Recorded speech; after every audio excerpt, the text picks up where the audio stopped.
5 years and still talking. This is GabNet, the Great American Broadcast Network. Talk like you've never heard it before. Hey everybody, this is Alex Bennett, host of the Ramble, heard here and seen here on GabNet, Tuesday through Fridays, live at 10 p.m. Eastern Time, and I got some big news for you. Our program has moved its live video from Facebook Live to YouTube Live. After extensive tests in our GabNet laboratories of at least 10 minutes, our mind was made up and we've come to the conclusion that YouTube is superior not only in video quality, but audio as well. And then there's the ease of watching it. Here's what you do. Simply point your browser to youtube.com/Bolo Bennett /live. That's youtube.com/Bolo Bennett, BOLOBENNETT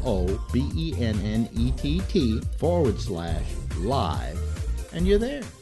The player is waiting, and you do nothing, and when the show begins, so does the player. Couldn't be simpler. In fact, tag that page as a permanent tab on your browser, and you're ready to go. And if all of this is too vexing for you, well, just go to gabnet.net near showtime, and the player in the middle of the page will start to play when we're on. We're thrilled with the new quality our move has provided, and while you're there, would you do me a favor and please subscribe to our channel? No, I beg you to. Hey, listen to me, I'm groveling, okay? I know, it's pathetic. I'm sorry, I'm debasing myself, and I really shouldn't be. Please. Spotify has 180 million monthly users and access to 35 million songs and podcasts. Now, all those offerings are going to have to move over and make room for GabNet programming. Yes, at long last, Alex Bennett's Ramble, Damian Chaplin's Exchange, Jack Bishop's The Intersection, and even the franchise MC's Arena and Michael Snyder's weekly movie reviews will be fighting for space on this massive platform. Each day, the programs are updated so you can hear them on the Spotify app, available for all smartphones and game consoles. Or you can just go to Spotify on the web at spotify.com. So, give us a shot on Spotify. There's a 35 million to 5 chance we'll get people to listen to talk like they've never heard it before. Reasons why you tune into GabNet. Here's reason number 9. Great celebrity guests. So how many years is this now with Teller? 43, and that's 43 continuous. You can try to say Keith Richards and Mick Jagger go longer, but they take 3, 4, 5 years off. You know, even when they're together, they take the time off. Continuous, no more than 2 weeks working apart, I think. Wow. And like being waterboarded for 43 years. GabNet. Reasons to listen every day. Log on to gabnet.net for more. GabNet. It's talk like you've never heard it before.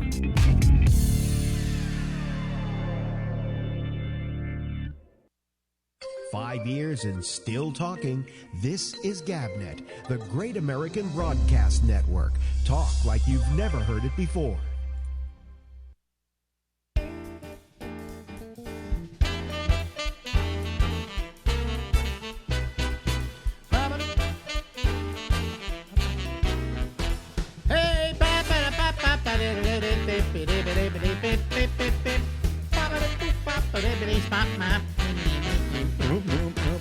hello, everybody. Welcome. This is the Ramble, and it goes from now until midnight Eastern Daylight Time, right here on GabNet, the Great American Broadcast Network. And it's good to have you here. Marjorie is not here tonight because she doesn't want to be. And she probably won't be anymore. But she just doesn't like doing this thing. So she's not here because she doesn't like you anymore. No, she just doesn't want to do it. So I'm not going to force her to do it, and I'm not going to beg her to do it. And, that leaves me with a lot of time to fill for the first half hour of this show. So I'm not going to do that. I'm probably going to at some point here. go to the actual phones and things like that. I really have to apologize to everybody because in the last couple of, I have to look over and do things because I'm operating everything here. I'm bottle washing and the whole deal. I have to apologize for the last couple of nights, but they've been getting me really depressed. Okay, and here's the reason why. Skype, which is owned by Microsoft, are real fucking assholes. All right, they're assholes because number one, they're incompetent at what they do, and what they're supposed to do is to create a program that is easy for people to use and isn't a problem for people to use, and yet we rely on this program to do ours. We have a thing called the Citizen Panel, and I learned years ago when we were looking for a way to take phone calls on the show. I didn't want to phone up the phone company and say, put in 4 lines for me and people can call, because that was too expensive to begin with. And that was the old way of doing things. Wait a minute, I better turn on the light so at least she won't be mad at me for saying that she doesn't love you. Anyway, I found this thing called Skype, and I said, this really, this will solve the problem. And hey, what? I don't have to take a call at a time. I can take 1, 2, 3, 4, at that time I think it was up to like 10 calls at a time. And we were going to do audio only, but because it was video, I could see the people, so it made it more bearable to do a group discussion. There's nothing worse than a group discussion where people are talking over each other and everything. So I made the rule, hey, if you want to talk, raise your hand and I'll recognize you. Some people adhere to that rule. Other people don't adhere to that rule at all. But Patrick, thank you so much. Patrick has never failed to raise his hand when he wants to talk. He knows the rule, okay? And there's several other people the same way. Jeff is the same way. Then there's several people who don't. I won't say who they are, but they know who they are. But raising the hand made it easier. And so it made this idea of a citizen panel, which had never been done on radio before, it gave it a real ability at being really a major a thing for us to do, because we could accomplish it. We could accomplish having 10 people on at a time and not having a big log jam and so on. Well, what I did on Friday nights is I had a thing I was on called Livestream. We're not with them anymore, mainly because I've had machines completely go bad using their stuff. And of course, I complained to them about it. And of course, the reply from any technology company when you tell them, hey, your thing, I think, broke my thing, right, is, no, we can't see how that happens with our product. Okay, right. So anyway, I used to, on Friday nights, just do a video kind of representation of it because they had a little program I could use, and I could put the Skype screen on there, okay? So that was simple. And it was very easy and the Skype screen, manifested itself onto your screen, and we watched everybody talk to each other, and that was nice. And then somebody said, well, why didn't you go over and do this at Facebook? Yeah, Facebook came up with a thing where you could like put your video on Facebook, and I went around looking for programs that I could use with Facebook, and there was a thing called OBS, and I started using Facebook to do the program live every night with all the people. And what I could do is I could take the Skype screen and I could isolate it and then make it the screen you saw on screen, okay? That was a very simple thing to do, and all I do is answer the calls. When people would want to join the group, there was a thing that came down that said, do you want them to join the group? And you pressed on that, and they were immediately folded into the other people who were calling. So all very simple. And with a very good program. Skype was great for several reasons.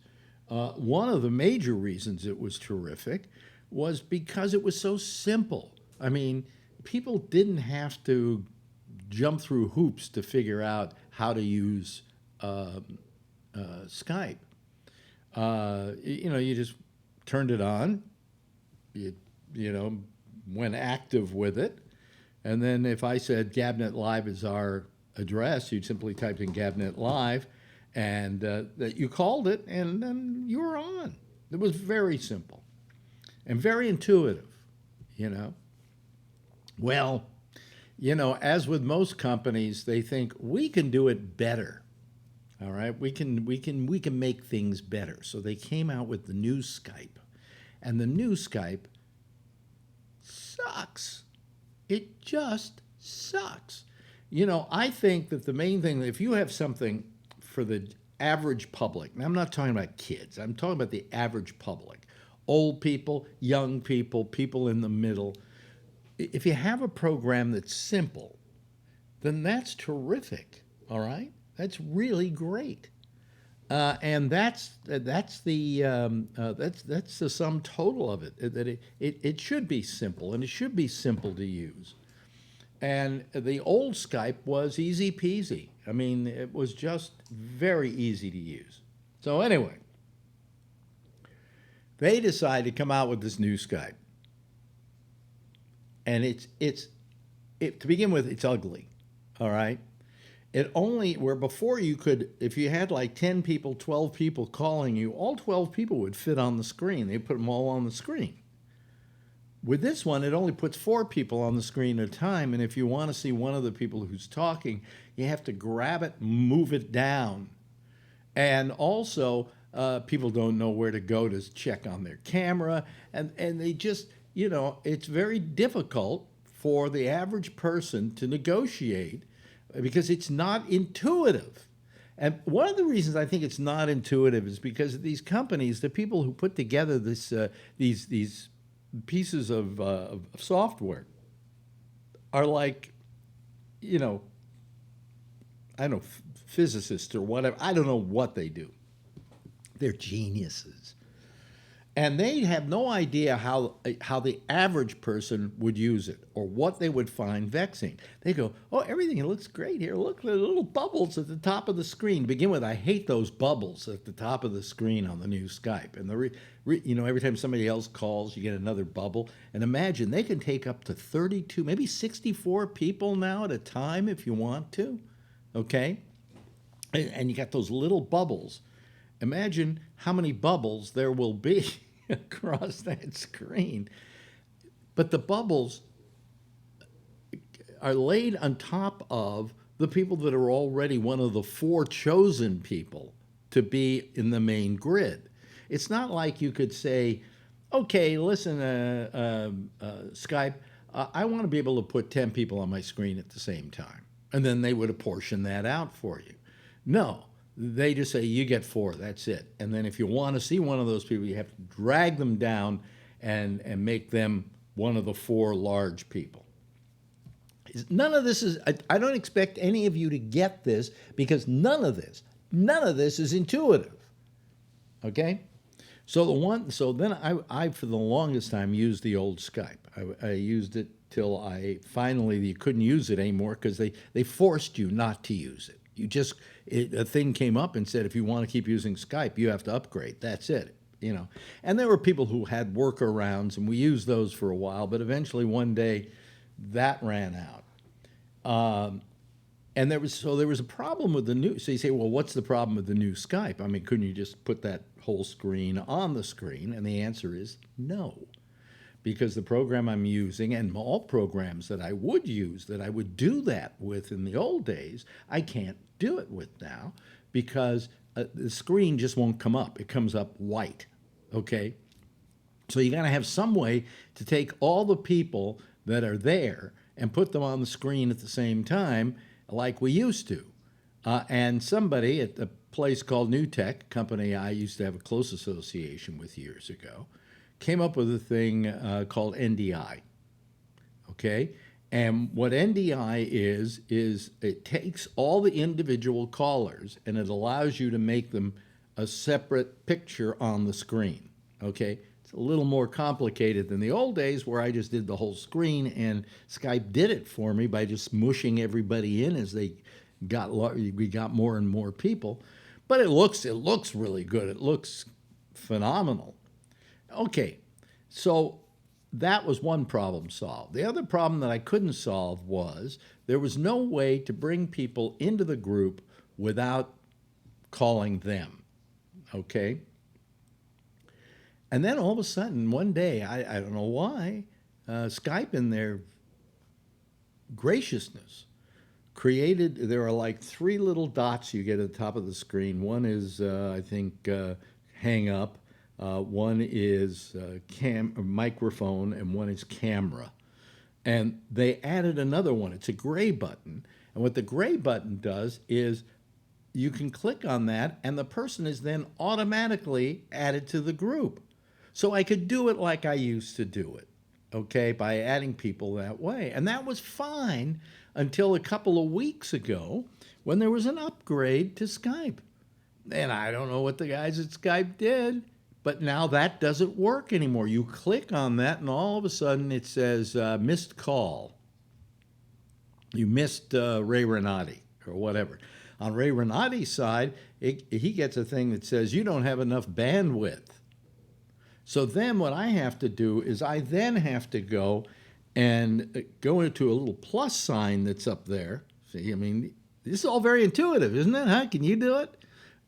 Push the plus sign, and then I'll see Ray Renati's name. I will click on that. Then I go up and I push add, and it calls him. And if I'm lucky, he picks up.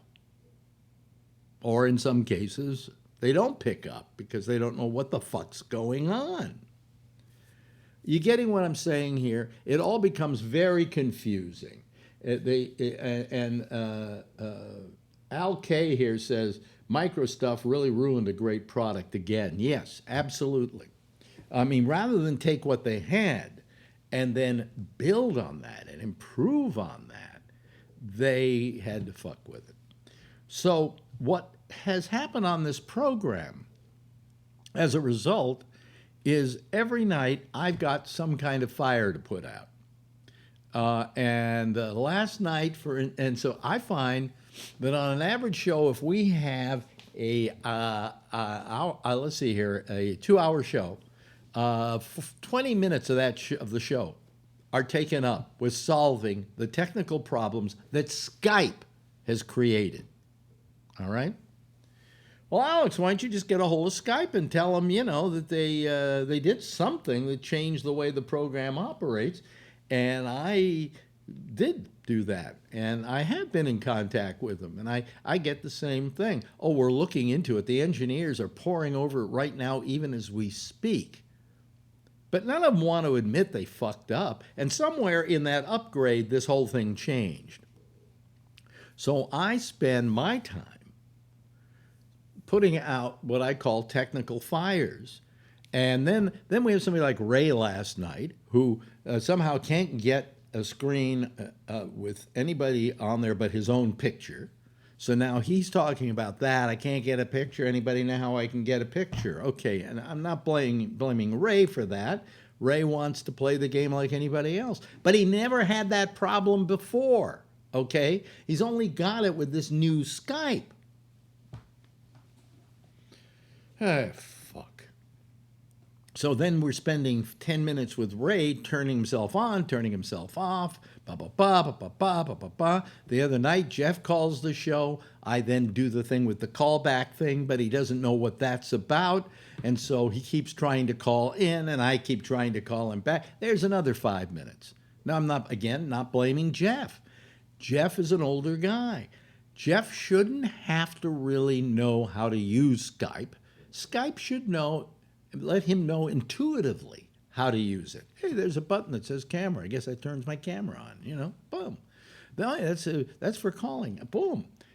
One or two little things you do to get yourself on, and then it works seamlessly. You don't go on and all of a sudden you don't say pictures of anybody else.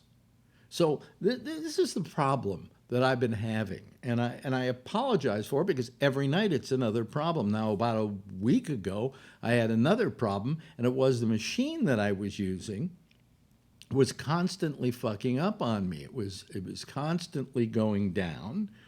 It would reboot itself. I couldn't do a full show. And it was terrible. It was just absolutely terrible. And so I sent the thing. This was a machine I had fixed, and it didn't have this problem before I had it fixed. And I sent it down to Houston. They sent it down to Houston, the Apple store. And they supposedly have fixed it. And the first thing that happened last night when I turned it on is it crashed. But I don't know that wasn't some residual something in the program that I had been using, and I'm using it now. But it rebooted itself. And since then, wait a minute, hold on a second. Let me run the other room. I'll tell you for sure. I'll be right back. Just don't go anywhere, folks. Just stay right there.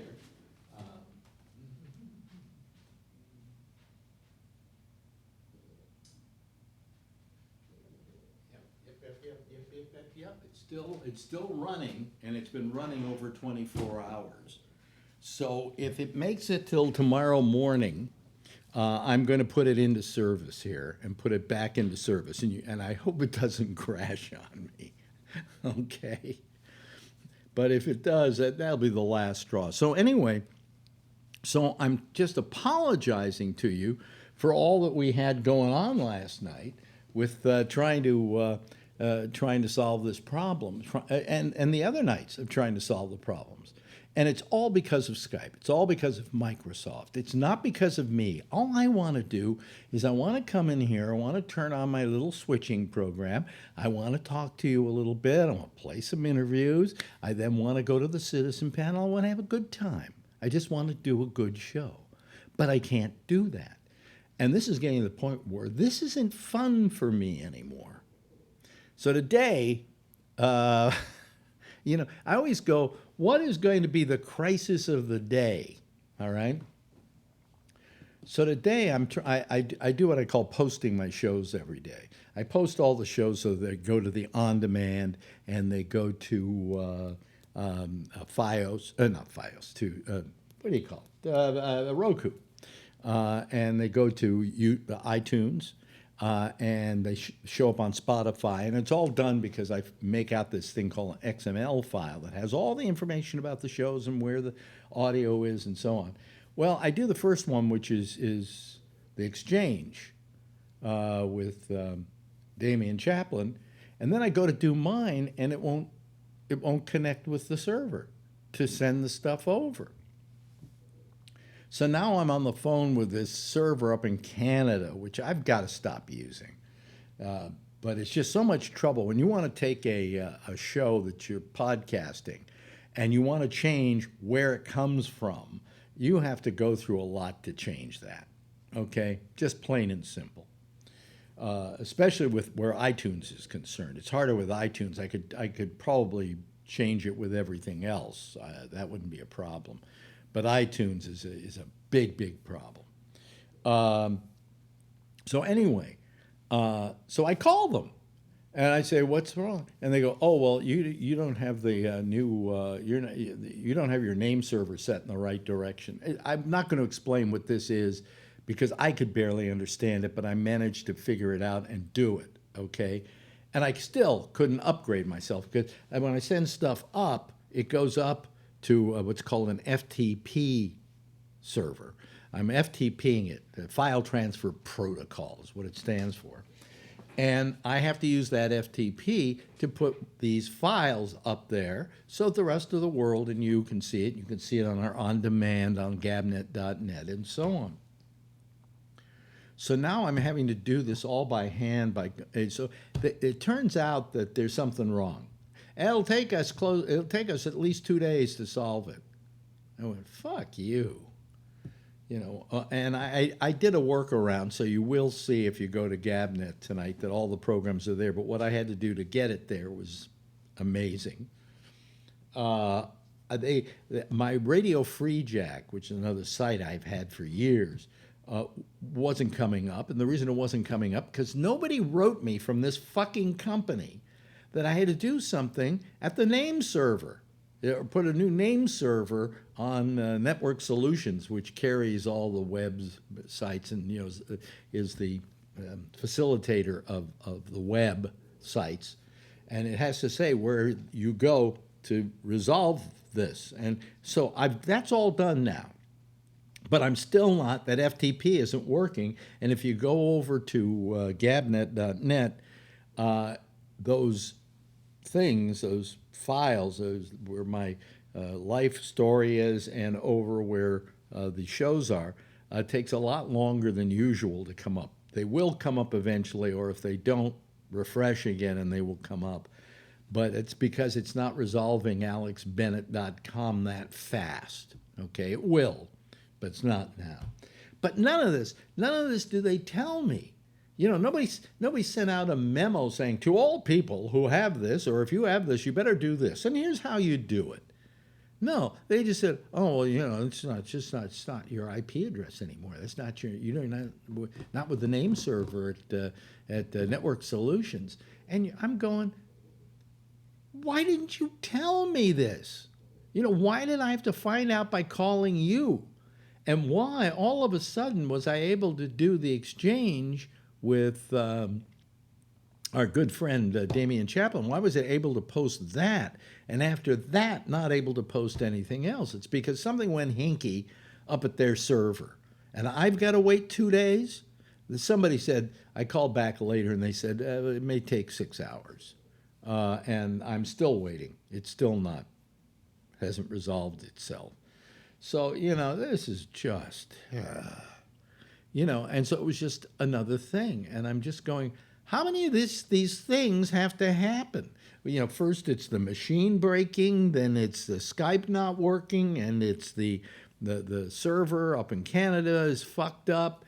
And I'm thinking putting all my stuff, I really should put all my stuff on GoDaddy, because I found them to at least be, they're not as maddening. They don't fuck up as much. And if they're going to make a change, they tell you what the change is going to be. But it's just amazing, just absolutely amazing what I have to do here. And so I don't want to complain to you about all of this, but I gotta get it off my chest. And I got to apologize for the lack of doing a good program here. I did learn though that if I take my little thing where I have my video of me and I put it right up above under the camera, I'm always looking at the camera, which is rather nice. But now I'm moving it down there, see, and then I'm looking down there. Anyway, let me open up Skype here. This is always an adventure too. They really built a terrible program here. And I don't know anybody who likes it. It's kind of like the current people who all hate the final Game of Thrones, which I think is fine. I like it a lot. But then again, I'm just an old fart, right? Folks, and that's the way it goes. Well, anyway, I've got the Skype active. And we'll see what happens here if anybody wants to call. And then I have to go through a whole process. It isn't as difficult, though, where I have to put a name into each tile that goes up. So, where cancel? Wait a minute. Hold on a second. Wait a minute. Why is this not? Oh, I see. Okay. All right. I'm excuse me. I'm so punchy from all of this today. Today I said I was going to rest. I was going to take it easy. And then tomorrow I've got my friend Albert is coming to stay for a week. And I'm in no mood to put up with anybody or do anything. I just want to go hide somewhere because all of this has just gotten to me. But anyway, we're waiting for people to call, and that's always. Oh, there we go. Well, it's the first guy always is Phil, And let me take Phil and let me. I'll just leave him where he is from last night because it looks good there. There he is, right over there. Hello, Phil. How are you? Hey, I know that if I call in early, it's easier for you. Yeah. Yeah.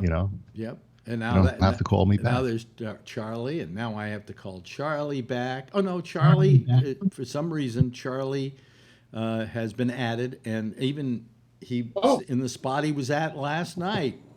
Maybe Skype fixed the thing based on your recommendations. They didn't fix anything. I think the fact that he is legacy, maybe it makes it easier. It still said that he missed the call. Did you get any message that that you didn't have the bandwidth this time, Charlie? No, I didn't get that. I came right in. So anyway, that's life. That's the way it goes, folks. And it's just one thing after another. And now I've got this problem with the on-demand stuff and everything, and the problem there. But Life's a box of chocolates. Well, what bothers me is that what kind of a company are you running up there when you change the way people do things and you don't write them and say, here's how it changed. That they have to inform you. I was informed before that I couldn't use alexbennett.com in the posting thing. I had to use the IP address. So they gave me an IP address to use, but that IP address no longer works. Oh, God. But when you got a credit card and they change the terms, they send you a letter. Yeah. Well, yeah. So anyway, I'm a little out of sync tonight, but it's not terrible. No. Yeah. I don't care if I'm out of sync. Anyway, so my machine, I've had it on for over 24 hours, knock on wood, and it hasn't crashed. It crashed the first minute I turned it on. I went and turned something on and it crashed. And I think it was a legacy crash is what it was. But then since then, it hasn't crashed at all. No, that's There great. was some kind of crash to a program at 2:10 last night, which I found in the logs, but it's nothing that crashed the whole system. So Yeah. So I'm going to probably put it into place this weekend, and hope that we can do a show next week without it crashing on me. Yeah. So far it's been pretty solid. That's not wood, actually, is it? It's got Formica on top of wood. Looks like wood. It's wood underneath. Yeah. Fake wood. Yeah. So Tuesday's your WPLJ thing? Yeah. Mm-hmm. You got T-shirts or anything from those days that No. No bling, No. I never, I never had it's funny, sometimes I'll wax poetic about certain things I've done in my career, and I really don't give a shit about that. I really don't. And I am legacy for that radio station. Why don't you ask Damien if there's any crap in your room and have him overnight it, just in case you got a hat. I know I don't have any WPLJ stuff. I just don't, period. That's it. Huh. Yeah. You would think even with those concerts in the park and all of those things that... No, you know what I didn't even keep? I'll tell you what I didn't keep. There was a thing called and you know about this, the Good Guy sweatshirts. Yeah. And the Good Guy sweatshirts were, what happened was a station, WMCA, that I work for, called themselves the Good Guys, and they had this sweatshirt with what I think was the precursor of the smiley face. Oh, yeah. Yeah. I mean, it was a big kind of oval. I have one. I should have worn it tonight, or maybe I'll wear it next week. It's not an original. It's a modern day mock-up. I had an original, but I don't know what happened to it. And it wouldn't have fit me anyway. Here's what happened. I didn't think twice about that shit, right? Yeah. So I had a WMCA Good Guys sweatshirt that was specifically made for the Good Guys. And the reason it was specifically made for the Good Guys is it had a zipper right here. That was probably for Frankie Crocker. No. Why he had that big afro? Well, no, it was for hair. Yeah. It was so, hold on a second, got to put Jason on. I don't know. I think I'll have to call Jason back. Try the ad first. Oh, wait a minute. People are coming back Wow, on. he came in. This is like a Dream come true, huh? Passover miracle. Let's see here. I guess that's who you are. Let me see here. There he is. There's Jason. Hi, Jason. How's it going? Oh, it's been better. Anyway, so the point I'm making is that so I have this T-shirt, sweatshirt. I did not think to keep it. I didn't care about the fucking thing. It was another one of those. They gave away 1 million of these sweatshirts, and by the way, they never charged for a single one. They were all given away free. You had to win one. That's why if you had one, you were special because you won it. Right. Now, Terrell Matheny gave me mine. Did he? Yeah. Yeah. Well, I mean, I'm sure I could have had as many as I wanted. Yeah. But I didn't think twice about them because I didn't have that whole legacy thing. I was, in fact, technically, I was the last good guy. That's correct. And the reason I say that is they had this thing. The jocks were called the WMCA good guys. Right. And you know who invented that? that was Ruth. Was that Ruth Meyer? Ruth Myers. Yeah. But believe it or not, I wasn't there for Ruth Meyer. She had already left by the Yeah, time you I were got there for Terrell Matheny. I was there for Terrell Matheny. Anyway, people don't know who we're talking about. But anyway, the point I'm making is that I did this. Where was I going with this? You were the last good guy. Oh, I was the last good guy. What happened was when I got there, I was brought in as a talk show host, and they gave me an overnight talk show that went. Yeah, they went half talk, half music. Yeah, half the day was talk, half the day was music, which in a way kind of makes weird sense, that in the morning at 10 o'clock, they would start playing music. They'd play music till 10 o'clock at night. And then Barry Gray would go on, do his talk show. And after Barry Gray was over, I went on till 5 o'clock in the morning, okay? Alternating. I was on 4 nights a week, and Leon Lewis was on 3 nights a week, okay? And we were brought in as talk show hosts. Well, I started on weekends playing music for them because I liked doing, jockeying a show. And on Saturday nights, I would come in, and at 7 o'clock till I think it was 10 o'clock, I would do a music show. Then they did away with the good guys when that happened. They stopped calling them the good guys. And then all of a sudden one day they decided they basically wanted to go back to music. But they were going to keep my talk show overnight. And they were going to keep Barry Gray's talk show because Barry Gray had always been on that station even when it was a rock station. Barry Gray was probably one of the best talk show hosts I've ever heard in my life, and my mentor until he I turned. thought he was the doorman for him. Yeah. So because when he had his guests, he had to let them in. Well, also was Maurice Tunick was the doorman for him. Yeah. And Maurice Tunick wound up being the producer for Sally Jesse Raphael, and now to this day is over at Sirius XM. Anyway, the point I'm making, we don't need to hear how many people you know. What you do?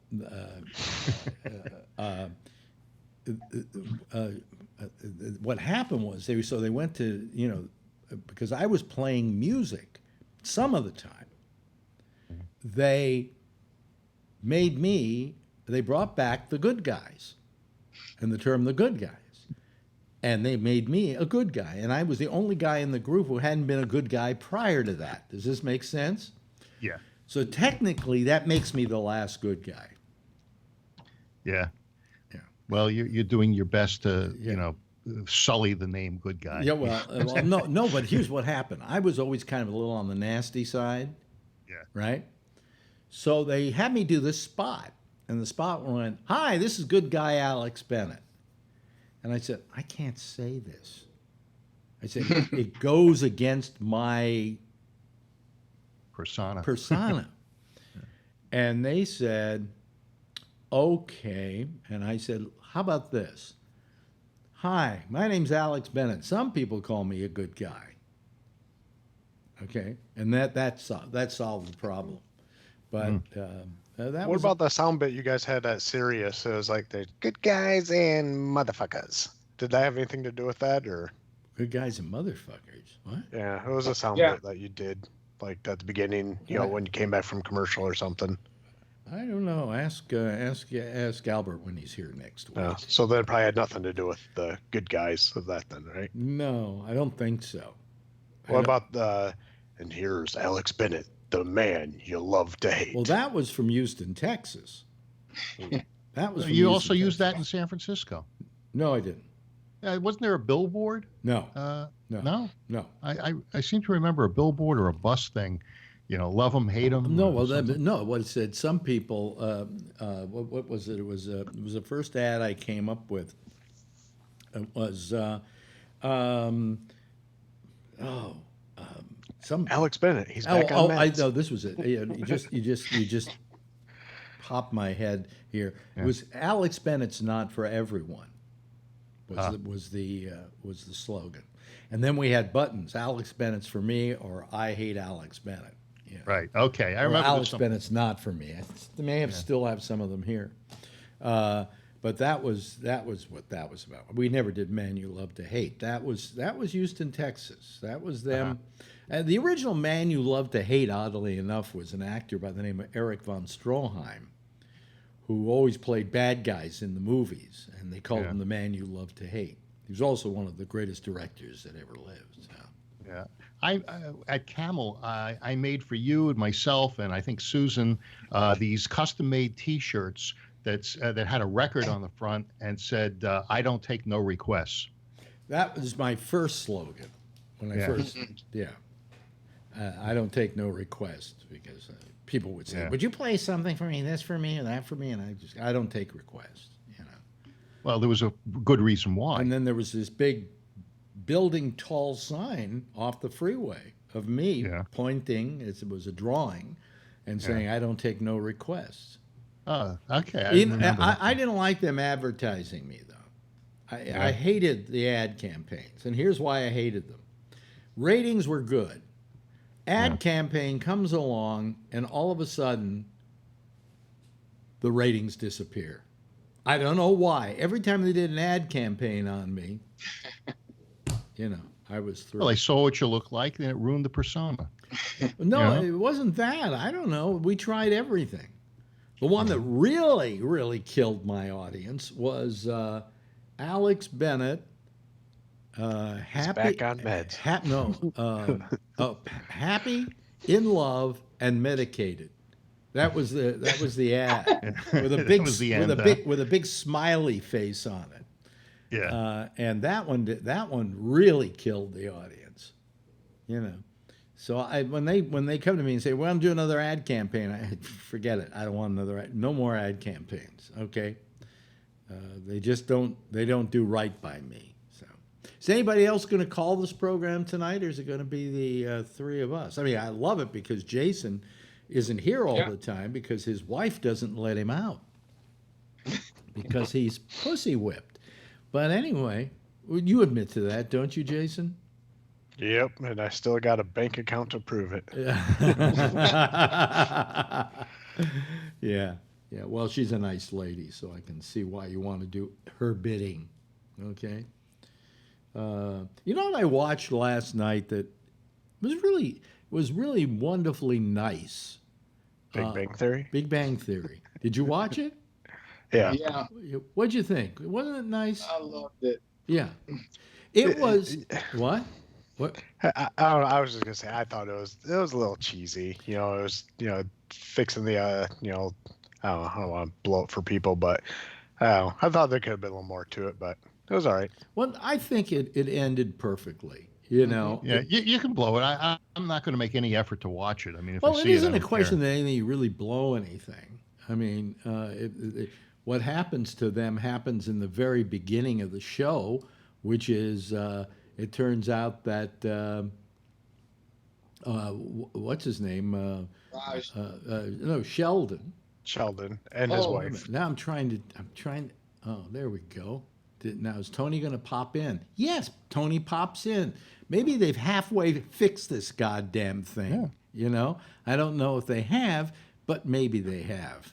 Oh, you know? Tony's doing the pop-in. Sounds like a yeah. Seinfeld thing. There we go. Find out when we get one more person because I got all squares right now. You have all squares, yeah. Well, because then we start getting those stupid dots, which obliterate certain people's heads. Like if we had too many dots, it would get in the way of Charlie's face. Okay. So, you know, I mean, but anyway, so hello, Tony. How are you? I'm hanging in there. You're hanging. I can't wait to quit, Alex. I can't stand the place. I hate be it. careful. I'm Be up careful against what it. you pray for. I know, but I'm praying. I can't wait. I can't take it anymore. I'm literally at wit's end. Wait a minute. Now, this is a guy. I want folks to know this, folks. This is a guy.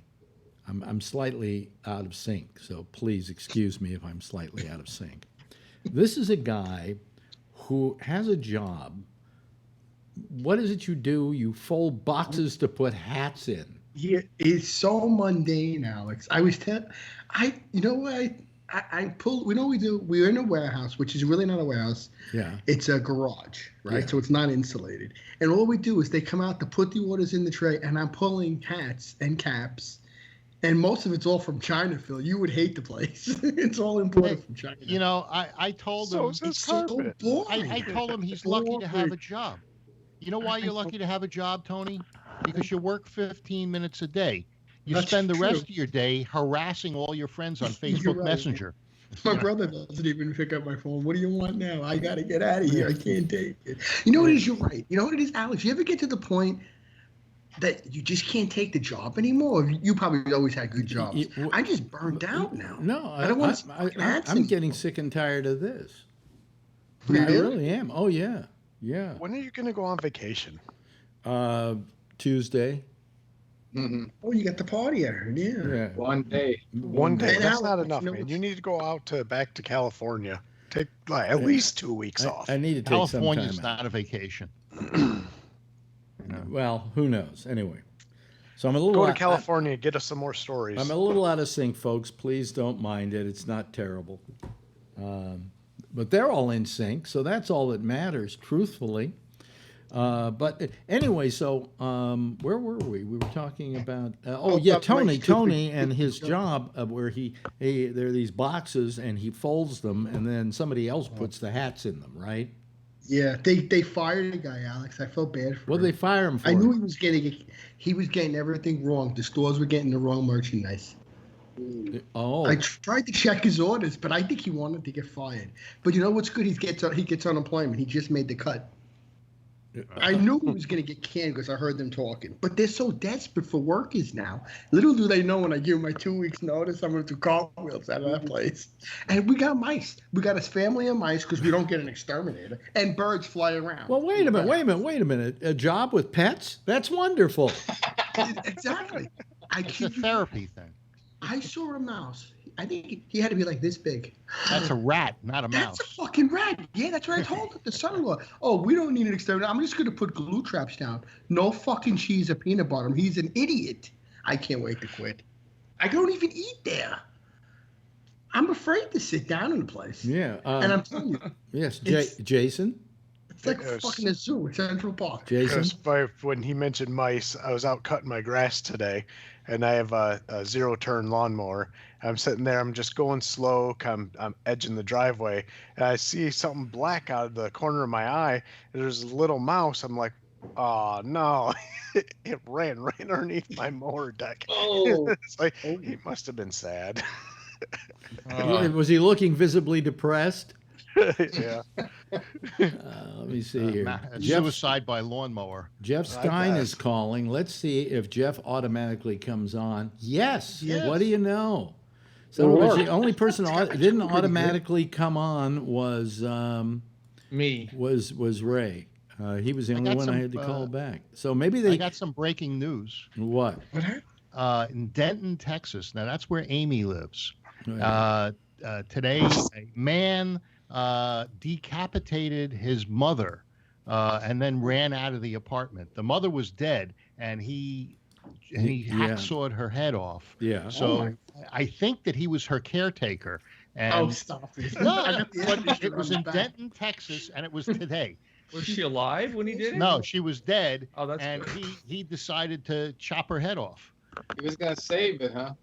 I'm gonna be I don't know. He ran out of the house. Did he take the head with him, or did he leave it there? I gotta read the whole article. I think he took the head, or they can't find the head.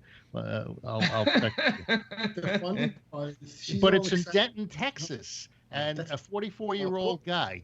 So Amy's from Denton, and I thought she ran for some political office there. Did she? Has the election taken place yet, or I what? believe it did, Yeah, and she didn't win. Well, surprise, surprise. But Well, the guy wanted to get ahead in life. yeah, really. Oh, Yeah. come on. Geez, Charles, you're amazing. That's worse than some of my jokes. Yeah. Oh, did you tell Alex about the Christie thing with the teacher? That was good. Nah, he don't want to hear that shit. No. But it was a YouTube thing. I saw Chris Christie answering some questions when he was still governor in a town hall, and he was very interesting. I was impressed by his answer and how thorough he was, and Yeah, he was pretty good. We expect that out of you, Phil. Hello, Jeff. How are you? Good. I think the guy from New Jersey would be your kind of guy. Oh, Chris Christie? Yeah, he could be president for you. Chris Christie was a good speaker. I liked him in the beginning, before I went for Trump. And actually, he went for Trump too. But Chris Christie, this was an interesting exchange that they were having with school teachers and the pension fund. Mm-hmm. And it was interesting. Chris Christie, if he's the type of person, if you're not talking politics with him, he can get along with anybody. He has a good personality. It's just his political views are ass backwards. This had to do He with fired all the teachers, right? No, it had to do with the retirement fund in New Jersey for the teachers, and he was very knowledgeable. Ladies and gentlemen, we've been joined by Patrick Blazik. Hello, Patrick. How are you? I'm dandy, yourself. I'm dandy too. Good. As dandy as you can be. I mean, I feel a little better now that I'm on the air. You know what I did? I drink coffee every night, and then I wonder why I can't go to sleep. That's me too, Alex. So then I take Xanax. So what I did today is I ordered to Amazon for Folgers half calf. Oh, you got. Yeah. Oh, let me know how you like it. Folgers. Well, it was the only half calf that that came in small enough quantities that I could just try it. The rest, they were like 96 K cups, Yeah. And I didn't want to do that, You can get 10, 15 K cups from Bed Bath & Beyond.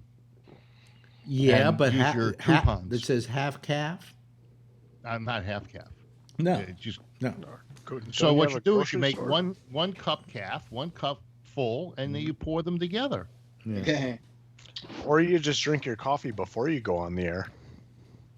Well, but that I drink it to keep me awake doing this show. But it takes a while for it to kick in. You drink it before you go on the air, and then it kicks in. Oh, really? Coffee. The head wasn't found. Oh. Okay. I just bought a new Mr. Coffee espresso machine. Did you really? Coffee makes good coffee. It's actually really good. It wasn't one of these European ones. It was Mr. Coffee. I took the chance. It's good. Yeah, they're inexpensive. Joe DiMaggio used to push them. That's why I got it. Right. Well, Joe I do DiMaggio. I do the Krups. I do the Krups, but I for the most part use ground coffee and put them in this refillable cup. And then we got one of those too. Yeah, It's good. and it's really good. I like it. I like doing that. That's really fresh coffee. Yeah, you're still getting the roadkill coffee or whatever that Death Wish. Nah, I found that it was a little more expensive and it didn't kill me. No, it wasn't as strong as they purported to be. Yeah. I actually have a thing. If I want a strong, I have Starbucks Plus. Yeah. Yeah. which is supposedly more caffeine than any human being should. You remember that Jolt Cola, twice the Yeah. caffeine and Yeah. and sugar? Yeah. Heck yeah. That was my jam. Crisp and clean and no caffeine. Yeah. Yeah. I get this coffee called Four Sigmatic. It has mushrooms in it. Yeah. Not magic mushrooms, but it's really good. It's really good. Yeah. Four Sigmatic. Yeah. Okay. Yeah. Yeah. Yes. There you go. Yes, Exciting Jason. stuff.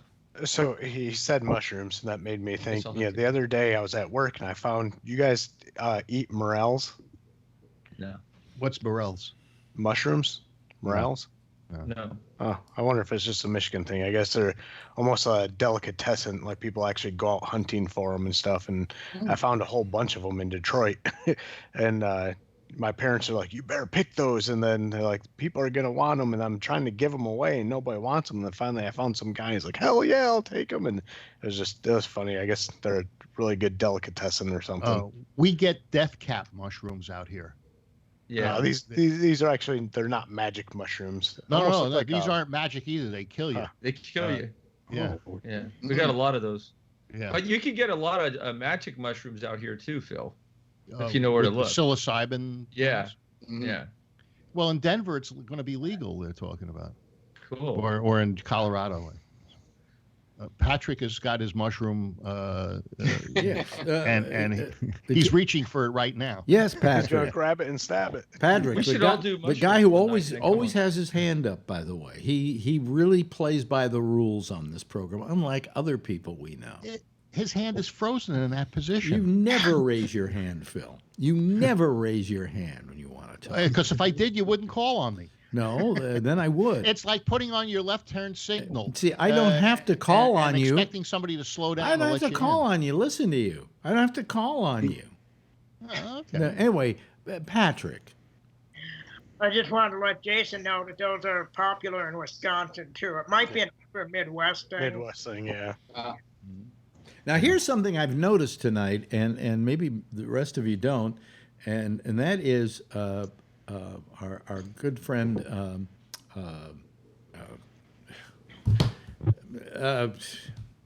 Oh boy! See, there I go. There I go. Sounds like I'm taking too many Xanax to put me to Describe. sleep at night. Tony. Yeah. Yes. Look at Tony, folks. I didn't even shave. Have you noticed something? Talk, All Tony. I see is Wait, wallpaper. Wait, talk, Tony, so we can get your picture on, Oh. so people can see it. Hello? Huh? Just What's going on? no. You have to talk more than that, so that you're. Oh, okay. The picture. Well, I had another horrible day in work, but it's almost over. Okay, so look at him. Just sit up a little straighter so people can see you. Look at that. He's grown a beard. I know. She can't see it that much. I'm just too lazy to shave. I can't tell This is you funny. now from Jeff. Wait, You know. I How's gotta the shave. homeless It's getting look? itchy. Alex, it's getting itchy. too. Jeff doesn't have the homeless look. Tony's got that homeless look. You know? He looks like Spare Artie Lang. change. You know? Jeff, gotta shave. Jeff, you have a very, distinguished beard. I think, and that's a beard I would like to be able to grow. You know, Huh? I want to look good. What'd you say? I trim it a lot. Yeah. He trims it a lot. So You know what I noticed? It's itchy to have when I don't shave after a while. It gets too long. It only lasts for a couple of days. The But itchy you part. get used to that. I'm gonna shave though. I'm just lazy. you had a beard for a while, didn't you, Ray? I mean, not Ray. Yeah, I did. Yeah. Well, you did, Ray, but also, well, I don't think, however, that Patrick has ever had a beard, if I remember correctly. Have you? goatees. A goatee? Yeah, I've got several goatees on and off. But what I wanted to say was Tony has his glamour filter on again. Computer. That's what is because that? the spider webs start weaving over the. Yes, exactly. Hold on. And Yeah, the yeah. wallpaper's throwing me for. This has got to come down. It is terrible wallpaper. Doesn't even fucking. It's Now clear. it's fixed. Yeah. Does anybody smoke in your house? Yeah. What goes on in your house? Who do you? It's the lighting because I think it's the spiders. No, it's definitely stuff. Schmutz gets on your lens. It sounds like an old Cole Porter song. People ask me how I knew schmutz gets on my lens. Yeah, right. Yeah. So you don't use magazines. You use the computer. It's too close down though. That's on a distance. Yeah. Anyway, She's got bad lighting on the top floor. Yeah, but what happens to that? Why does your lens get all full of dust like that? I don't know. I'm gonna have to quote. You know that lady we're paying the $25 an hour? She's cleaning Monday. I'll tell you that. Do some work. You gotta do something. Clean. I gotta pay him for just say, make sure you clean my lens. Yes, I'm gonna make a vacuum. And then she'll probably call the Me Too movement and complain that you. What? It's called ROR, residual oil remover. Here's what I use. It's for lenses, and then you use these wipes, and they don't leave any lint. Here's what Bill bought for me. Yeah, see, he's got one. I got one. Yeah, I got like Laura Brothers. Yeah, that's right. My camera's pretty clean, right? My camera's clean, right? You know what I use? Charmin. Yeah. Two-ply. You Charmin? No, I don't freaking clean. Boy, I'm way out of sync tonight. I'm about 2 seconds behind now. Isn't that stuff great, Ray? Yeah, it is. I use it every day, Phil. Phil's my buddy. He bought me this stuff and a sandwich. We got it too. And he lived. I did. Hopefully, when we're on the air again next week, my machine will not have crashed, and we'll be able to use the trash can, and I won't be. Well, I'm just completely out of sync. It's so odd that you're out of sync and we're not. I know. That's why I go to your pictures instead of the group like this, because you can see. Well, it's not that bad right now. It's like if I move my finger, yeah, it's about a second off. Yeah. See, it's really with that hat. He's speaking Chinese and being translated into English, That's so right. it's just the lips aren't matching up right. I look like a badly dubbed movie. Yeah. It's like a Japanese Godzilla movies. Yeah.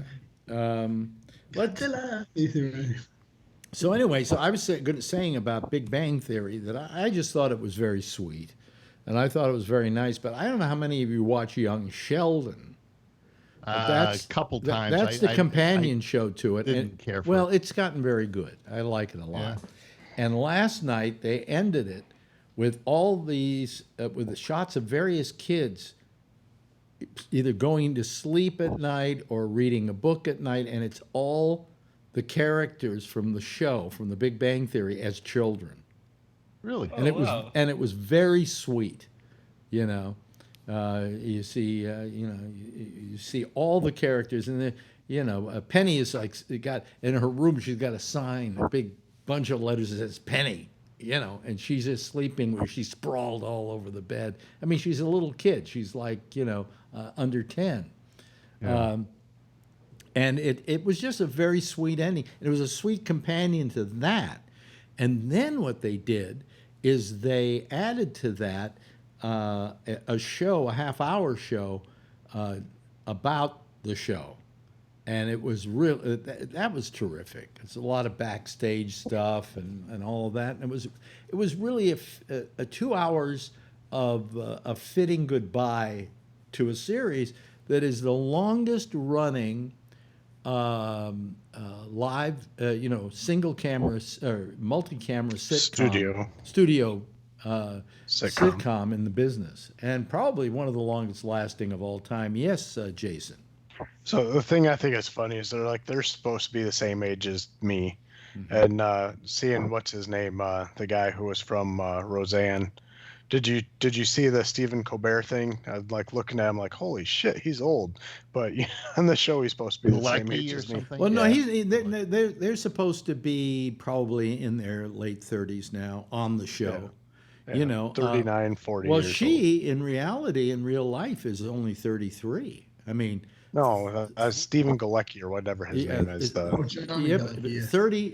She's only 33, and is literally a millionaire, multimillionaire. Didn't they make $1 million an episode? She made $1 million an episode. Yes. And there was what, 273 episodes? Well, they didn't. It wasn't from the beginning. Not from the beginning, but for the last couple of years, I'm sure they made about $100 million. And now they got residuals. Did they got the same deal Seinfeld had, or do they smarten up and negotiate where they don't get it? What do you mean where they don't get what?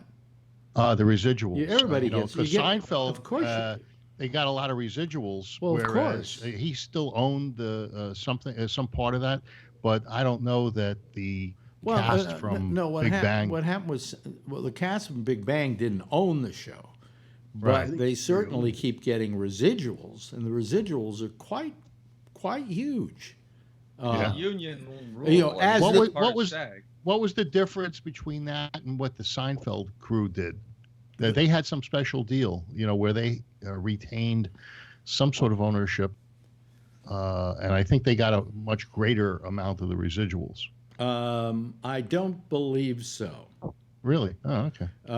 Seinfeld people, the leads. I mean, they all get residuals. If I appeared in one episode of Seinfeld, I would keep getting checks. Yeah. Even one appearance would keep getting checks. Listen, I'm still getting checks 25 years after I did the last comedy one night stand for HBO. How much is the check? The Bill Maher's usually are the ones I get now, because the Bill Maher's the one they keep running on HBO. And I think every year I get a couple $100. But I also still get checks every now and then for Comedy Tonight that was on PBS, because they've either sold it somewhere or done something with it. And, it's one of those, every now and then I get a call from my business manager. He goes, I guess we just got another check. It's not like $3 checks. It's like... Wasn't there a story you told about some comedian who got a check for a penny? No. They did a thing on Seinfeld where he was getting residuals from Japan or something, and he was signing all these checks for $3. There was also a Seinfeld episode where his grandmother was sending him checks, and he never cashed them. And then he was told to cash them, and he cashed them, and they all bounced. I can't remember. I do remember something like that in the episode. But the thing is that what happens with residuals is they keep on giving. I mean, all of a sudden you're seeing that you're getting a check for something that you did so long ago you can't even remember doing it. I did a show called Comedy Tonight in San Francisco, which was on PBS, and every time we did one, I got a check for $175. But over the years, I've gotten almost 10 grand out of those shows in residuals. So is residuals different than royalties? Yes. I mean, I guess you could call them royalties, couldn't you, Ray? Well, residuals have to. I think residuals have to do with being a member of SAG-AFTRA. Royalties would be if you had some sort of ownership in the show. See, the thing is, where Seinfeld made his money is not only did he get checks every time the show ran, but he also got money for every time the show ran because he wrote a lot of the episodes. So he got money from the Writers Guild. And then also because he was a creator of the show, he got a bunch of that. So he walked away after that with about $500,000. But Alex, you know who really cleaned up was Larry David. Well, he didn't clean up any more than Seinfeld. But his net worth is twice as much as Jerry Seinfeld's. I looked it up. Seinfeld, I understood, got $120 million when the show ended. No, more like 500,000. That was it? Yep. I thought it was 120 million. Hey, 500,000 ain't small. Yeah, it doesn't last that long. I think if Larry David made more money than Seinfeld, it's because of stuff since then, because they were pretty much equal partners. And the thing that Seinfeld had that David didn't have is the residuals for performance. While he was on Seinfeld on a rather continual basis for a while, playing, what's his name, the head of the New York Yankees. Oh, yeah, he was Yeah, he was the Yeah, voice. he would do those weird. Actually, I'm wrong. Seinfeld is twice as much as Larry David. I thought it was the other way around. Huh. Okay. Never mind.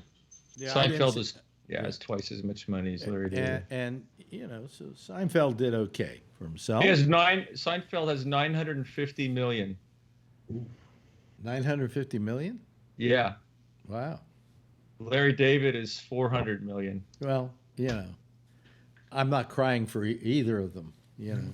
So Seinfeld's almost a billionaire. Yeah. Damn. Yeah. By the way, we don't have CNBC. We don't have a lot of listeners tonight because we're not arguing with each other. Oh, that's right. Is there this basketball I think is really cutting in. The other night the Warriors were playing. That's why there was hardly anybody. Really? Yeah. Oh, is this the last one? Well, it's a semifinals now. Oh. Yeah, there was a Warrior game last night. Somebody asked me if I watched it, and I said I didn't know there was a game. And something they were down 17 points and came back. Yeah, they were. Yeah. So anyway, you know, these people doing the Big Bang Theory, I don't know what the residuals are on it, but usually residuals are very close to what you got paid the first time something ran. That's for the first couple of showings, I think, and then it gets. Am I right, Ray? It gets less and less as the years go. It gets less go. and less. Yeah. It also depends on the market where it's showing. Yeah. Now, the size of the market. In the case of a sitcom, that's very saleable to local TV stations and to cable networks. What isn't are hour-long dramas. They don't fare as well. You don't get the same kind of residuals. You're not going to see the same kind of money.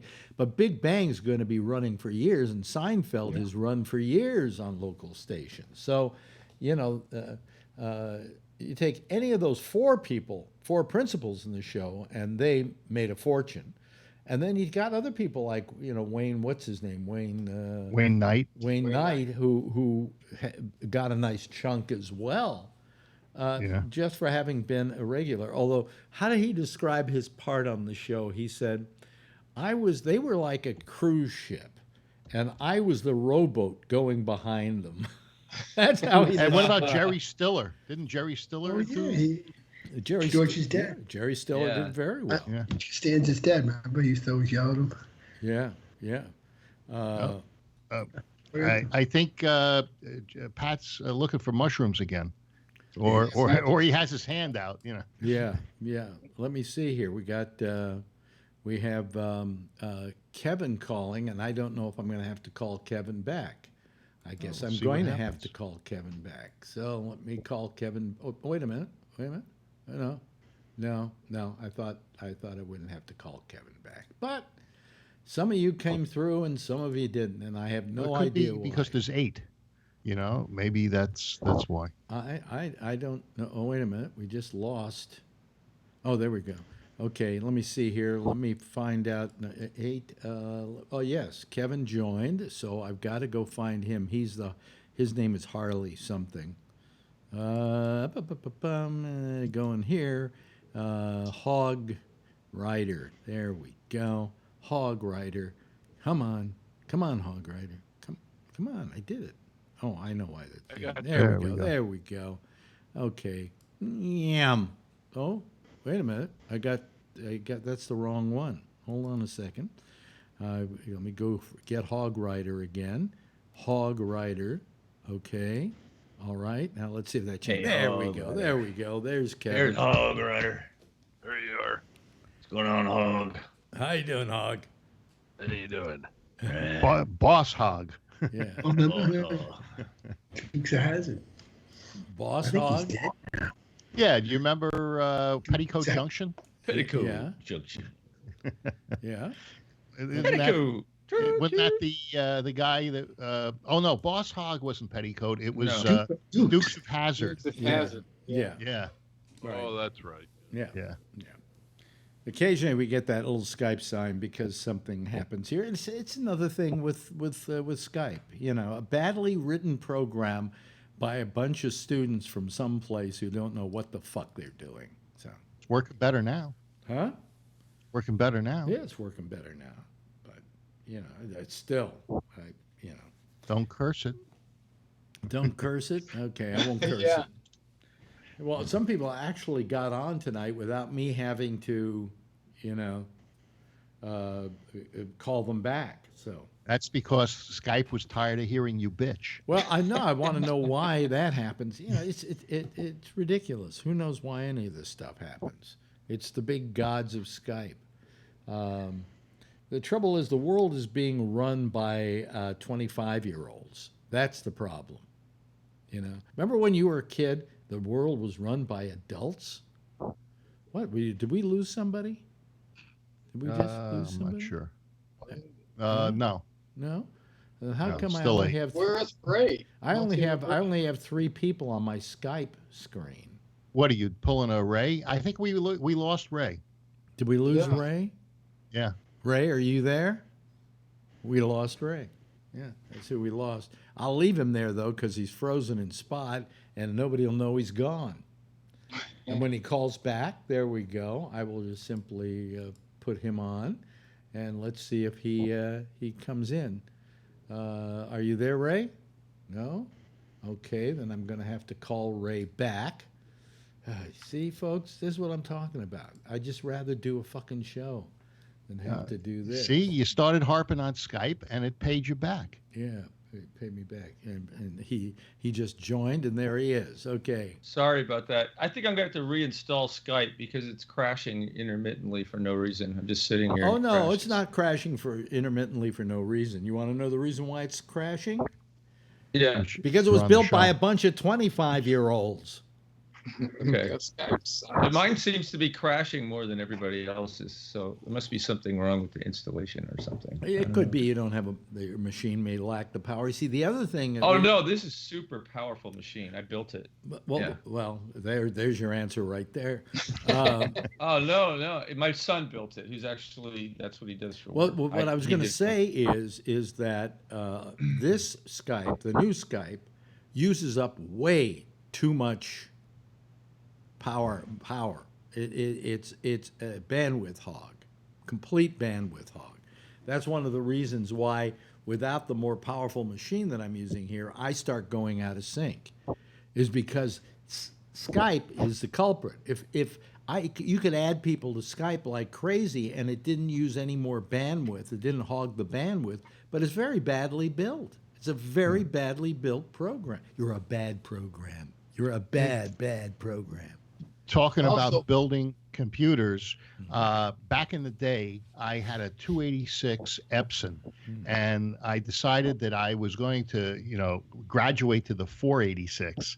So I went to this place called Domino Computers, where you buy the parts, and then you sit down and you plug everything in, and you have the computer. And I built 2 of them, 2 486s, and they were good computers. I thought I was saving money. I went from 286 to 486. I thought I was cutting the big one there. You remember how slow those were? Yep. I remember. I'll tell you something.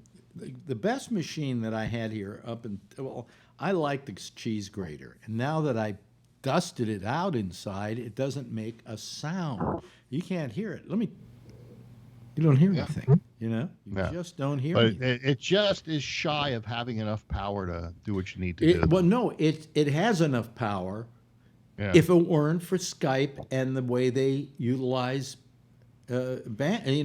power. They just eat up power like crazy. And so when I have that other machine, the 12-core, it just, it zips through without a problem. Yeah. So. Shall I go look and see if it's crashed yet? Of course. Hold on a second. I'll come back. Talk to each other. It's called a crash test. It's going to be crazy. I just put a new fan in my computer, and it's running much better. A big, bulky one. Yeah, it really keeps it cool. It's crazy when we don't even have computers. It's just you're going to plug in, and you're going to have a monitor, and the whole entire computer is going to be a cloud. That's just you still need something to be able to get to the cloud. Because all my computers at work, I don't have a server anymore. It's all cloud-based. You plug your monitor into the modem. A Chromebook just sent us Everybody the- can see my the browser. pajamas. Yeah. So what's the verdict? But anyway, no, it didn't crash.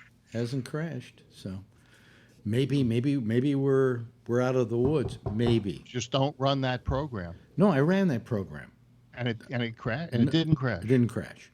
No. Wow. I think it was a residual crash, is what I think it was from that program. It seems to be okay. I'm going to install it over the weekend, and it'll take me 10 minutes to install it. It's just a matter of re-rigging the wires up through from the floor up to here, and then I have to carry this old Mac, the cheese grater, back to the other studio. Boy, we're down to 23 people watching right now. What's with all of you?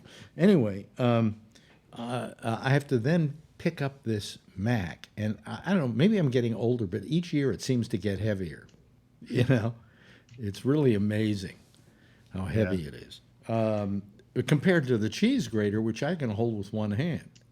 Oh, you mean the trash can? The trash can, rather. Show them your trash can. You'll see why we call it the trash can. Here, let me see. Show them the trash can. Here we go. There we go. It is. That's the trash can. That's exactly the one I have. Let's see if I can. You've had no get it. You've had no trouble with yours, right? No, none whatsoever. Yeah. But I bought it from a friend who bought it new, and that guy I trusted that it was in good condition. Well, literally everything in my trash can has been replaced.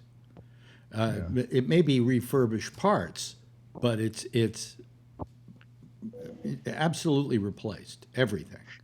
I just wonder if yours, because it's so fast, is a little more susceptible to things than something that's a little more basic like mine, which is only a 6-core.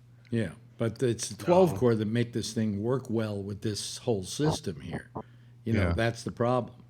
But if I have my way, I would like to get a really powerful PC over here. But you can't. I can't tell with PCs. Whether they only go up to like 8-core, I think, PCs. They don't last very long. PCs don't last as long. Something about the operating system bogs them down after a while. Yeah. So did somebody, Rob, say something about every time they do an upgrade, they hold on to the old information too, where versus an Apple, when it does an upgrade, it deletes the old file? I think what you're talking about, and I think this is actually good rather than bad, is that what it is a system whereby they replace it with the new one, but they keep the old one. So if at a certain point you want to roll it back because you've got some kind of problem, you can roll it back to the old operating system. That's what I remember. Isn't there something in Windows that has like set points that you can set it, and then you can say, take me back to this date where I did some sort of save? Yeah. By the way, I think we've lost. Wait a minute. I think we've lost Ray again. Yeah. I used to have to do that every single time I started my old PC. I'd have to roll my date back so I could bypass viruses. Oh, really? It was a daily basis. That's when I switched to Apple. I was so happy. Really? Yeah. Really? Well, what I find about Apple is they're not the powerhouses that you would like them to be. Well, graphically they are. I mean, this cheese grater was perfect for like the old Skype. But for the new Skype, it's huffing and puffing, and it's an 8-core. But I can't figure out with the if I wanted to get myself a new PC, what do you get? How do you tell what the CPU is? How strong it is? What do you do? That friend of mine that I bought this from spent $10,000 or $11,000 on his new PC because he does movies and stuff like that. And he made a video about the build on his PC and how fast it was. I'll forward it to you. I'll find it, forward it to you. Yeah. It was very interesting what he did. And because he was going to get the new Apple Mac Pro, I don't think it's out yet, but for what he wanted, it would have been $14,000 if you dressed it out. And so he did for 10 a faster machine using a PC. Yeah. Oh, well, yeah. I just got the frozen picture of Ray out of the shot. So it'll take 30 seconds before it goes out on mine. Yeah. Well, that's maybe more. Depends on where you live, you know. Jeff has got his hand up. Yes, Jeff. I'm curious that the fact that you sent this computer over to Texas twice for repair. Yeah. What did they charge you for all of that? And I remember you bought it based on somebody else's computer before. Right? I bought it on eBay. And under normal conditions, I would tell you that I got ripped off by eBay. By the way, I'm now not out of sync. Here we go. Here's Ray again, and I don't think he's suddenly going to come in.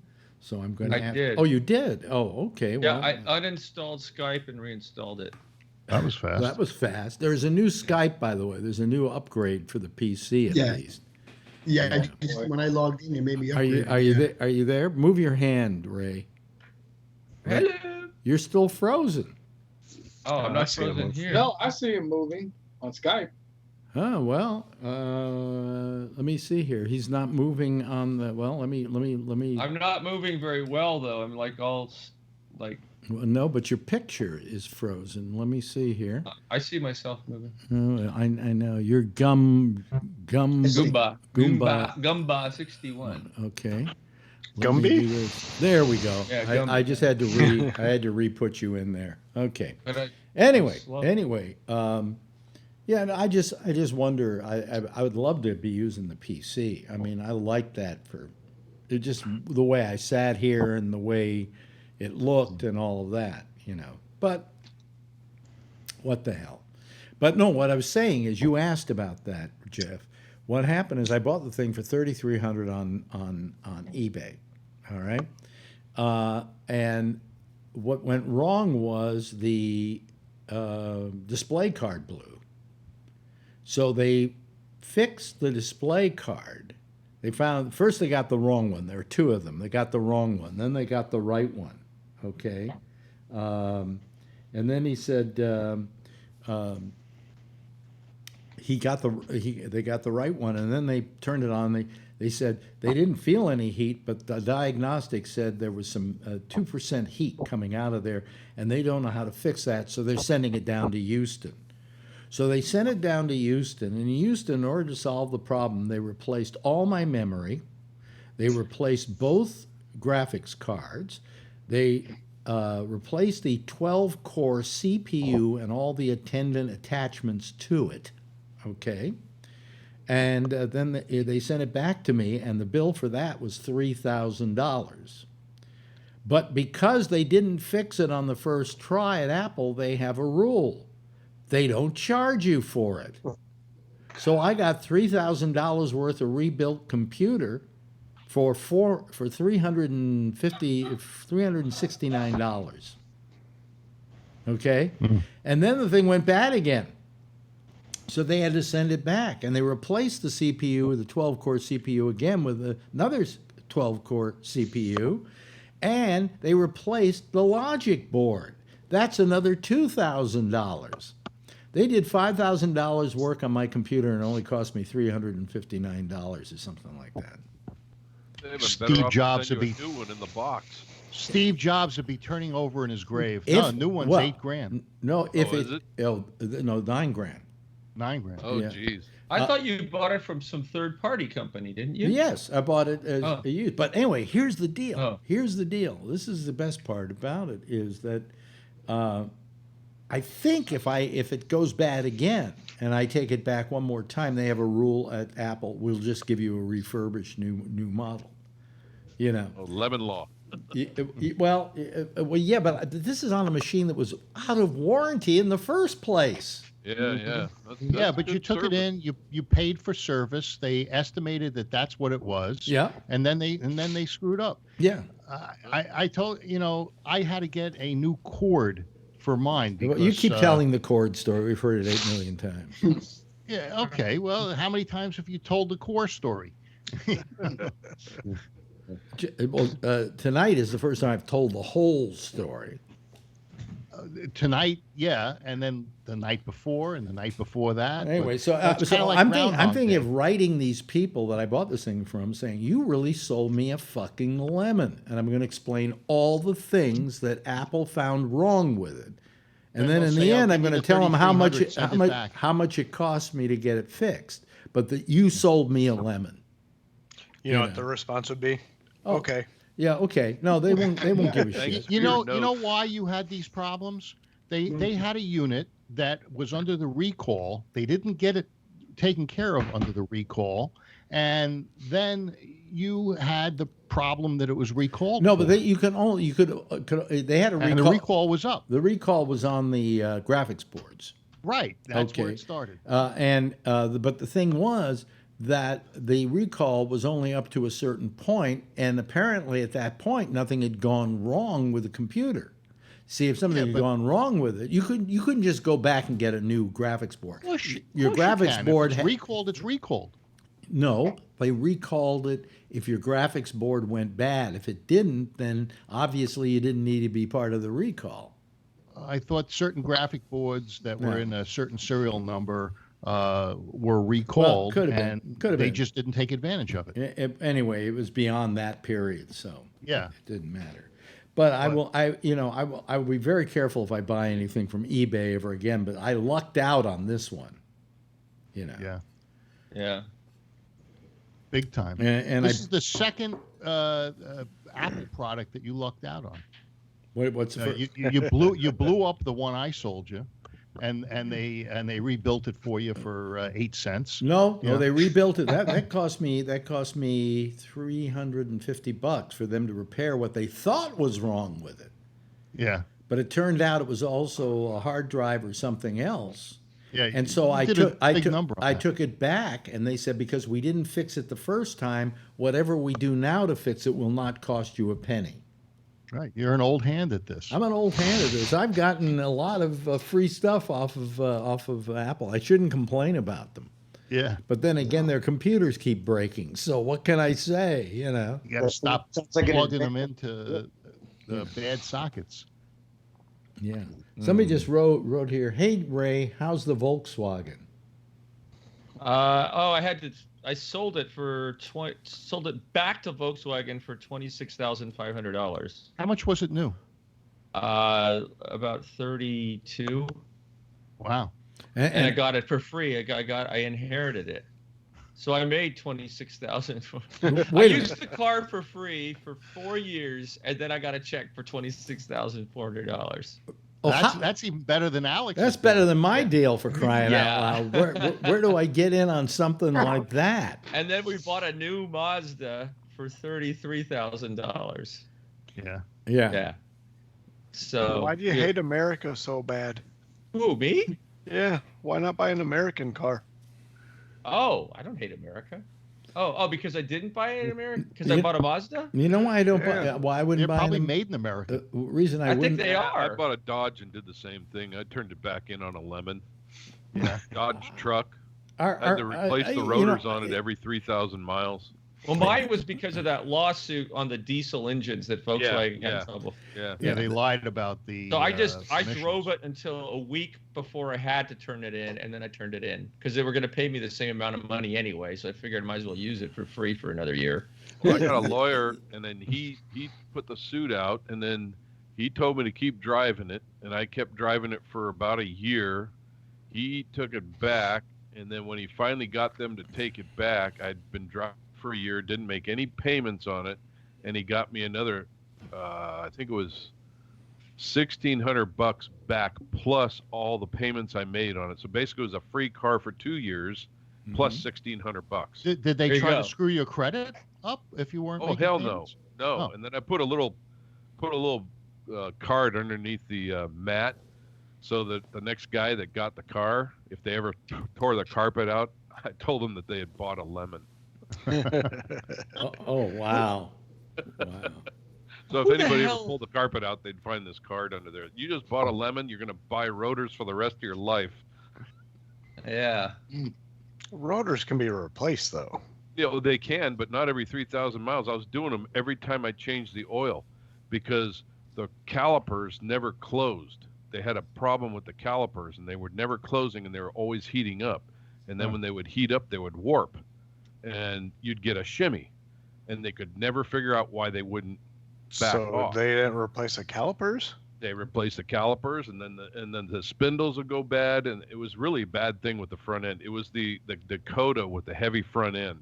Now, and I think if they had over engineered the front end. If you paid for the rotors once and then 3,000 miles later they went bad, aren't they covered under warranty? Did you have to pay them each time? Yeah, they were, and and the guy at the dealership always paid for them. Yeah. But once you do it 3 times, and I go in there and I go, hey, they're warped again. And they go, okay, well, replace them. So Midas is a national company, right? Midas, yeah. Muffler? Yeah, and brakes. So I went there to get brakes redone on my car. I had my car for like 5 years, and they started finally going bad. And I went there because, hey, they had lifetime warranty, and then as soon as I got my brakes redone there, I'm going in there every year for new pads on my brakes because they start squealing. And the guy's like, oh, well, your wife is driving it. She's really hard on the brakes, huh? And I'm like, no, this same car I've been driving for 6 years. And as soon as I get brakes redone by you guys, I'm coming in every year for new pads. And, that's, I would tell people, spend a little bit extra money, go to the dealership and get, was OEM, original manufacturer parts put on your freaking car. It's just so much worth it. I had a Jeep Cherokee, and I get a lot of windshield cracks. Things bounce up off the freeway, and this car seemed to be susceptible to it. And so what ended up happening was I went to this place, and if you bought a windshield from them, you were covered for life for windshields. And I was getting about a windshield every 6 months, because rocks would come up and they'd crack it. When I finally sold the thing, I felt bad that the warranty didn't pass over to the new person. But that's nothing. That's not mechanical. That's I know, but it was the warranty from that windshield. Yeah, but you're putting a lot of miles on it. I mean, you're driving a lot. Yeah, that's why. Because I drove a lot too, and you pick up a lot of rocks on the highway. Yeah, right now I drive something that's shaped like a brick, and I'm constantly getting the. Once I had to get a new windshield, and then angle of the windshield. I must have 25 visits to the guy that puts the glue in there. Hey Phil, what kind of car is that you have? I love that car. I forgot what it is. It's a Toyota FJ Cruiser. Ah, it's so cool. Those will do it. Yeah, it's like a brick on wheels. Hey, it's like an army. You guys are in an area that I know nothing about anymore, because I have not owned a car since when did I move? I guess since 2004. That's a big savings. Yeah, I haven't owned a car because number one, I've had no reason to own a car. I mean, what do I do in owning a car in New York City? I mean, Jeff knows what I'm talking about. Park it. What you park it? The parking's going to cost you $700 a month. It's not only that. Whoa. I had a friend that had a car in New York. He was paying a lot of money to park it, but he had to call 24 hours in advance to have the car brought out so he could use it. So it's not like he could just get in the car and go someplace. He had to make a reservation to get his car. Get his car out.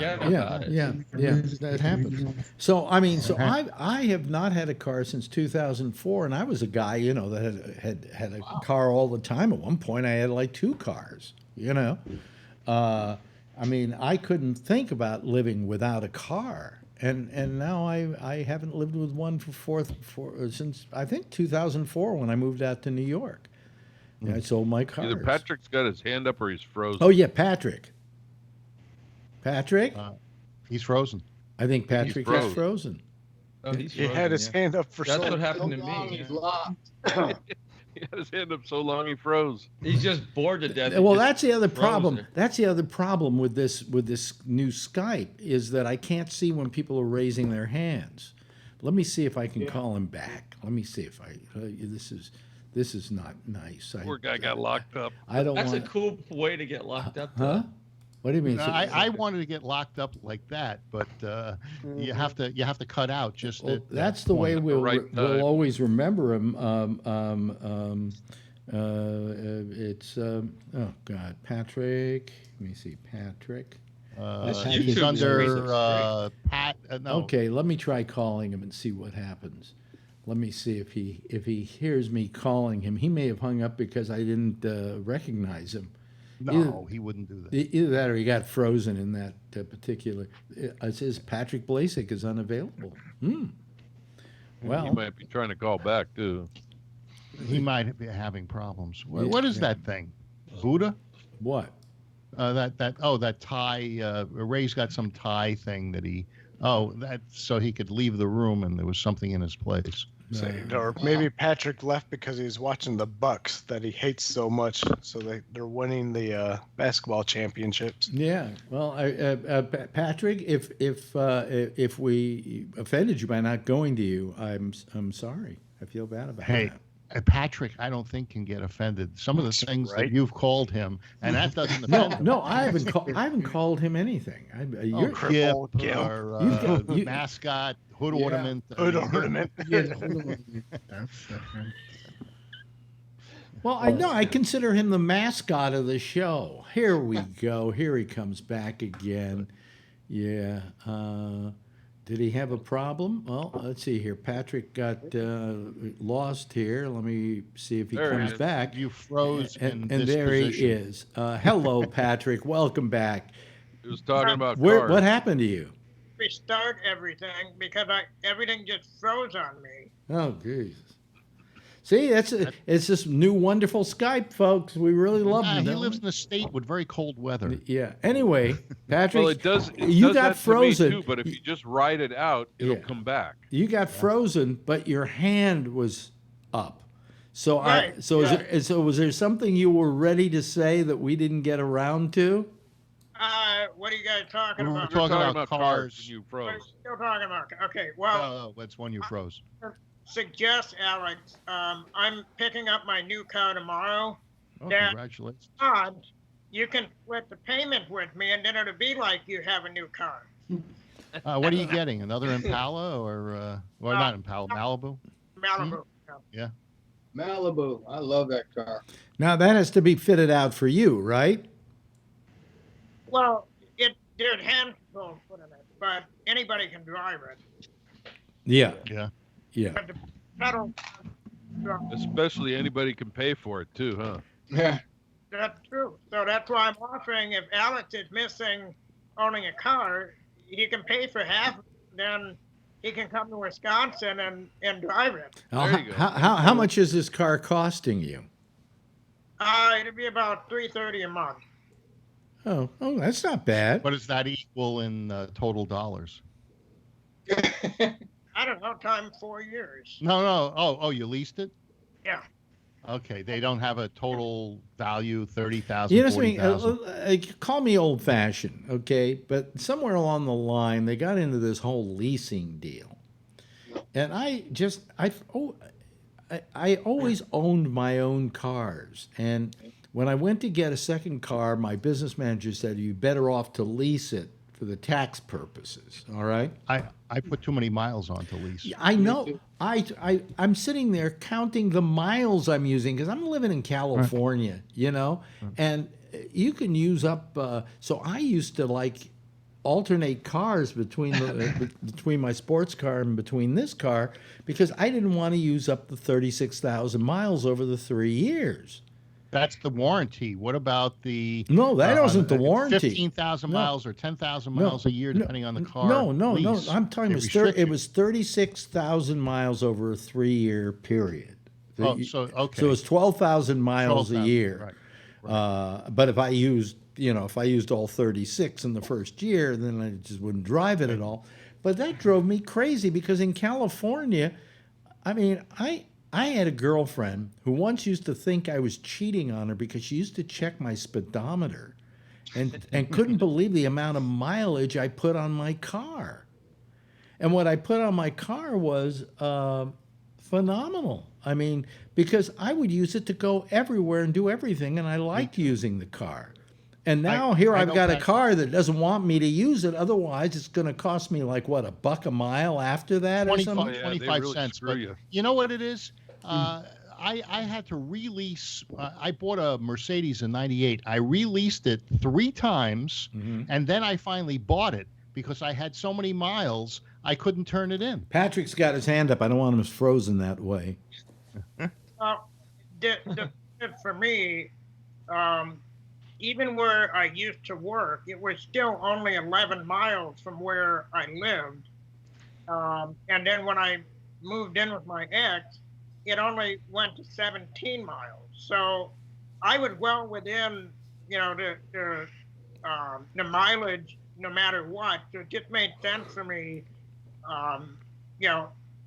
money-wise. And then this last car, because I've been freelancing from home, Write it off. put on, I'm going to turn it in tomorrow with a grand total of 8,120 some miles. Wow, it's still new. Yeah, and I've had it for 4 years. Yeah. So, Tony, do you have a car, Tony? Actually, no. I had my driver's license. Years ago, I drove a little bit, but I haven't driven in a while. I'm thinking about getting a refresher course. I don't want to scare you, though, but I was telling Jackie I might take a refresher course in the summer. Yeah. Just to brush up on my driving. I wonder if I still know how to drive. You think I could pick it up again if I get a couple of classes? No. No, please stay off the road. You're asking, forget it. Well, my license is up for renewal this year. They're not going to make me take a driving test, are they? It might make you take an eye test or something. I never had to take it. Well, no, Believe it or not, my eye mother test, still they has a always driver's make you license. take. She's legally blind. What are you saying?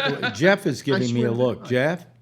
I was thinking that if you get to be a certain age, Yeah. you have to be retested. When you But- get in California, when you get to a certain age, you have to take a test. I don't know where My mom just had to do it. Depends upon what state does it differently. Yeah. No, New York didn't. I just renewed it by mail. You know, back in the cop days, if I pulled somebody over, especially if they were older, and I wanted to, I could write a thing up and make them retest.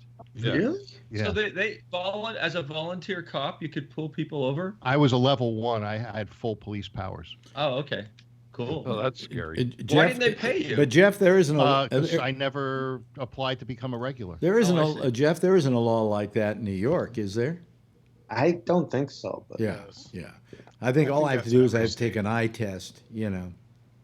There was a big controversy. It's called a re-examination. You know, you got Every to say. state after, I thought it was 72 or 75, you had to take a driver test afterwards every 4 years. I'm not sure about that in California, but it was called a re-examination, and I had to have some reason, like the person got in an accident. I don't know what or they ran up over a curb or something. Hell, in New York, just tell them you're going to drive a cab. No. If I were to get have to be tested, I don't know where I get a car to be tested in. You'd rent one. You just rent one. I mean, Then you got to have a license to or rent. use Shecky's car. There you go. Yeah, I guess. Anyway, I'm just going to take a couple of refreshers courses. I think maybe in July or August. well, How hard can it be? I mean, it's all right. I tell you, that was the weirdest thing. One time I went to Mexico and I was there for a week, and I'm driving a golf cart all week long in the resort. I got back home and I jumped into my car, and I'm just expecting it to be like the golf cart, and it was not. wow. No, I don't think you've never heard of having to take a test at 80, have you, or 79? I think they have to have in some New York? cause, but Huh? No, I thought it was after 75 you have to no, take a road I test. think it's with cause. It's what I was able to do by writing some sort of citation. I don't remember what My it was. mom had to. Well, I can tell you one But thing, she's Alex. 80 something. Yeah. Before my father passed away, my brother renewed his license, and he died at 81 or 81. And he was after 75. He renewed it. He never had to take his driver's test. Yeah. Okay. In New York. So, Depends on the state. in New York, yeah. Yeah. Yeah. So, well, I don't care, you know, and then I just won't drive. You know? Unless You can Phil always pulls rent you a over car. into level 1. Yeah, well, you're in a city that's got good transit. You know, you can get around. Yeah, but I mean, I'd like to have a license so that if I go to Europe, I can drive around, you know. Yeah, that's true. Yeah. So you don't want to drive around here, but you'll drive around in Europe? I learned how to park a Outside car the in New road. York City. You know, I could fit a 21-foot Cadillac in a 20-foot spot. Oh, I was better than you. I could do it in a 19-foot spot. And sing that tune. I was very, very good at parking and getting it on the first shot too. Yeah. Yeah, because I had the whole. There's a thing you got to know how to do, folks, and that is you pull up to the car that's in front and get your window right Your mirror. even with his, or the mirrors even with each other, and then just crank it and you're right in there. You know. Yeah. You're right It's in. physics. I could It's parallel physics. park a 53-foot truck and trailer. Really? Yeah. That's hard. Yeah. That's hard. That Yeah, backing up one of those trucks and trailers. I never was good at backing That's up really, trucks really and hard. trailers. It's easier to do it's really easier to do a 53-foot trailer than it is a 28-foot trailer. Yeah, you just push everything out of your way. There you go. You don't know Just it's the so- trailer is it's- easier. you don't know you hit it. It's so far down You the just road. don't care what the car looks like behind you. Well, I have to take I'm going to go see my eye doctor on Tuesday, and I'm bringing with me a thing for the DMV so he can just say what I have to have. If he feels I need glasses, then I'll get glasses, but have him fill out this thing so that when I go in December or prior to that and get it, I can. I can't. I thought you had the thing that you got 20/20 vision now. No. Far vision is different than Well, no, you don't. No, you don't. Just because you've had it, just not because LASIK, no, the other thing, cataract. just because you, Cataract. yeah, but that doesn't mean you get 20/20. Yeah, it can. I do. No, I mean it improves your vision, but I mean, I just want to make sure from him that I can pass an eye test, and as long as I'm there, he may as well fill this thing out saying I have, and if I haven't, then I want to have the prescription. Still fill it out. No, I And that's want smart to. because I can't pass in Michigan it's called Secretary of State, other states DMV. I can't pass their eye exam. I have to go to an eye doctor every single time, and they even tell me, even non-corrected, should be able to pass their test. But the test they give is a really shitty test. No, but all Why I is have to it do is English? if he feels I need if I need glasses for that kind of vision now, he'll give me a prescription for it, and then they'll just simply say you have to wear glasses. Corrective lenses. You have to wear corrective lenses. But I'm going to have him do that so in advance of me going in December to get it taken care of. Patrick's got his hand up. I wonder if he has to do something special for his Yes, thing. Patrick. What, Patrick? I was going to say, this last time I went to the DMV, which was this past summer, it was a perfect experience, no problems. They had adjusted an issue they had from the prior couple of years when I went. So I was in the wheelchair, and I've been in the wheelchair for years. And I've had a few driver's licenses since, and they always had a movable camera. Well, they switched it up at the DMV I went to, where there was a wall now that you had to stand up against. So far, and this woman was yelling at me that I'm not backed up far enough because I'm not in the frame of the camera. And I said, lady, come out here. You can see my wheels are up against the damn wall. I can't get any further back. Did she call the police? Come off. And finally somebody came and they had to have some tech unscrew the camera from the thing. And then, like I said, this last time, They should just give you a telephone book. they fixed it. What was that? What? He couldn't get far enough back. That was I the don't, problem. they said they should have gave him a telephone book. Yeah, but he didn't have to get sit on. high. He didn't have to get higher. He had to get back further. Yeah, I had to get back further because even with the wheel, there's still another probably 1.5 to 2 feet that I needed to be able to get back. So, and their camera couldn't Tilt. Yeah, and like I said, a tech had to come and fix it. So this last time I went, they must have made adjustments for cripples because there was no wall anymore. It was a curtain that could be moved if needed. So, yeah, that gets to be a pain in the ass every once in a while. Yeah. They're designed for the masses. They're not designed for anybody with any type of need at all. Back in the late 70s, early 80s, they took my picture. I stuck my tongue out, and the gal let it go. And so my driver's license had me on it with my tongue out. It was the only time I was able to get away with it.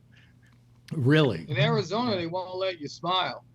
No. I always smiled in my Texas driver's license, but in Arizona, they wouldn't let me smile.